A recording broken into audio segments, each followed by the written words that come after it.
Alright, well, I have another little helmet to show you. As you can see right here, we have an M16 or M17 in this case. Well, you have to be digging right now. Couldn't you not, please? Yes, be quiet. Thank you. Anyway, I found this on eBay for a good price, and yeah, she's back at it again, but let's try to ignore it. Yeah, for a good price, locally I just picked it up, which is always nice. He said he found it on a flea market about 10 years ago, which is also local, so I always like to find helmets from this area so I can keep them. I'll probably clean this one up with some oxalic acid, as it's a barn find. It's fairly rusty, but it should still have a considerable amount of paint. Right here you can see this line of paint runs here, which obviously shows that there is still paint. And yeah, the front visor also has some, and the neck guard, it's just overall pretty rusty, especially on the inside. The liner band is pretty far gone, I have to say. Yeah, don't want to manipulate it any further. The leather already fell out.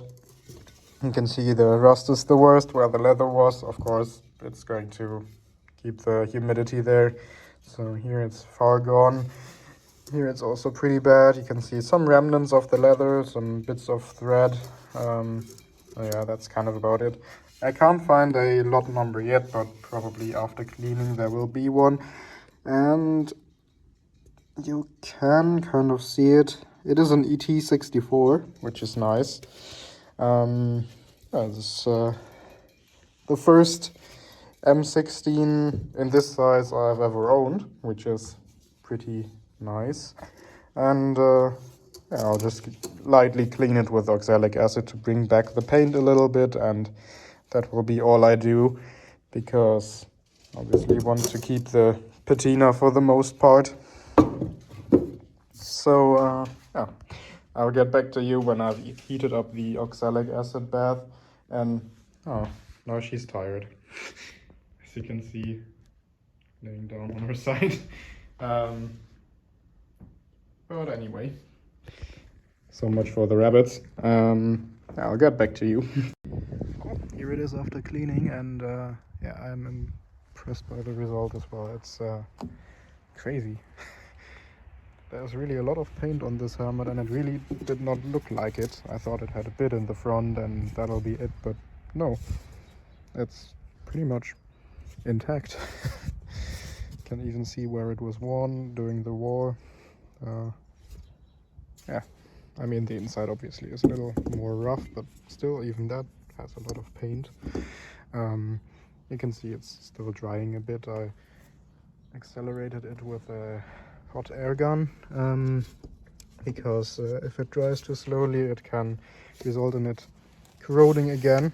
There's a little bit of water. Right, but yeah, I'll probably just leave this as is, because I like to have these in what looks like as found condition. I mean, yeah, this is clean, but I didn't do much with it. I had it in the oxalic acid at around 50 degrees Celsius for maybe 10 minutes, and whilst it was in there I was scrubbing off the corrosion, and because I don't want to have it in there so long it looks overly cleaned, I just wanted to look a little nicer, and I think this is a spectacular result, I have to say. I'm really happy with this.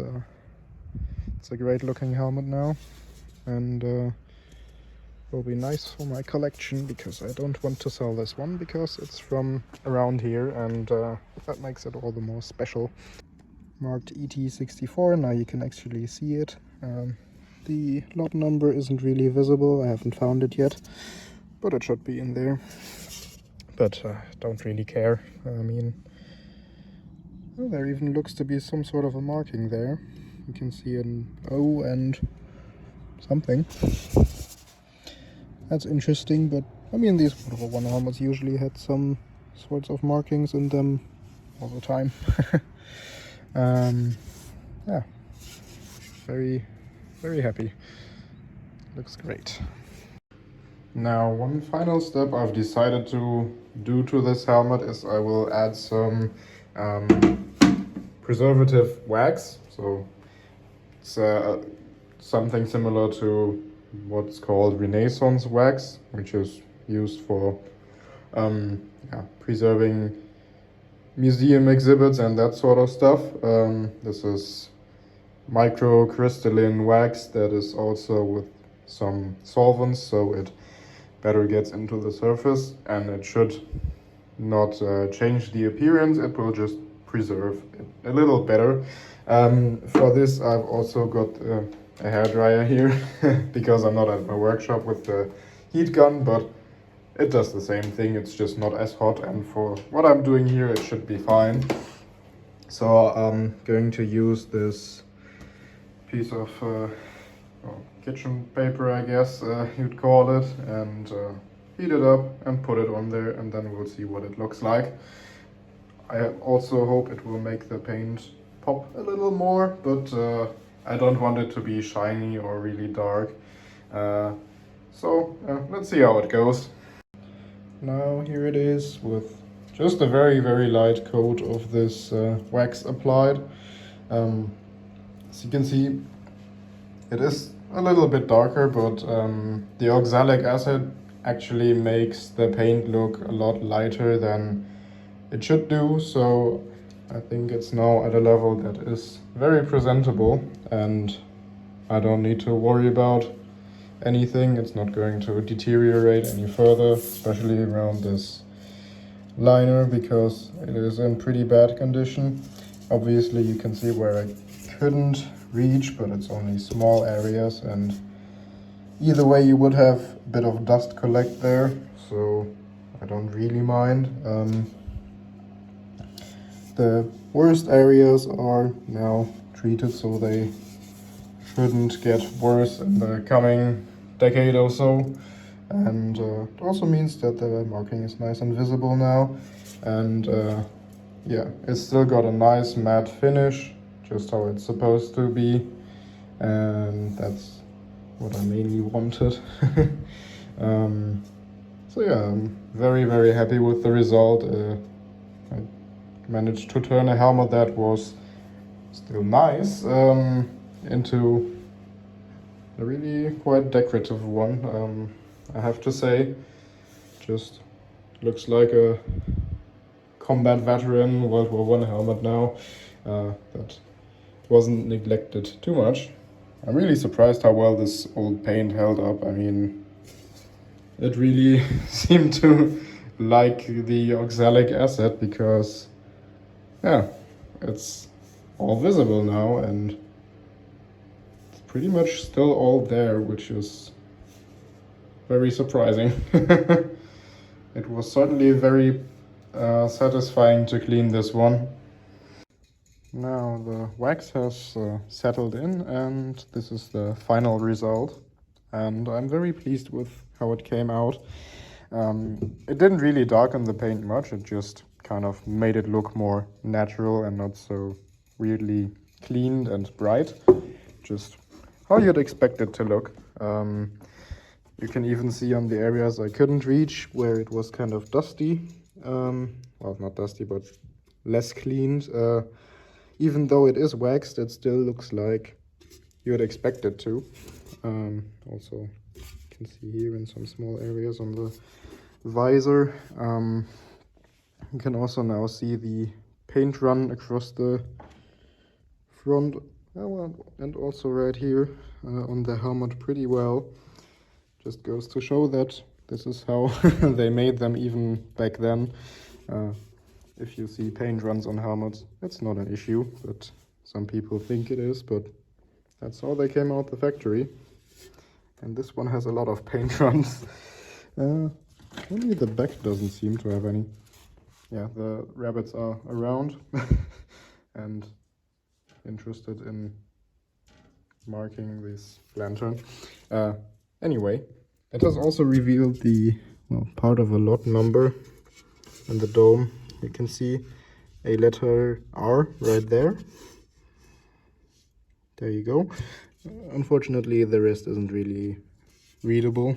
You can also see what might be some sort of writing right here in a bluish kind of, well, pencil maybe, but also not readable. But the maker mark is now nicely visible, which is pretty cool. And yeah, I think it did well to kind of preserve the liner band, because it's really just crumbling apart, and that's pretty sad, because it's nice that it is still there, but these are just very flimsy. But yeah, I mean, there's not that much to say about it. It's just a nice combat-worn M16 now, or M17, and I'll definitely hold on to it, because it is from around here, and it's rare to find such helmets around here nowadays, so it's always nice to find them. But yeah, crazy to see how much the paint has cleaned up. I really was not expecting it to turn out this nice. And now it's also preserved with professional grade waxes that will not look weird or alter the look of the helmet itself. It just has a nice feel to it now. It just feels solid, pretty much. And that's gonna be it for this little video. I hope you did enjoy it, and I will see you next time. Maybe with some more oxalic acid cleanings or some helmet making, or liner making, I should say. We'll see.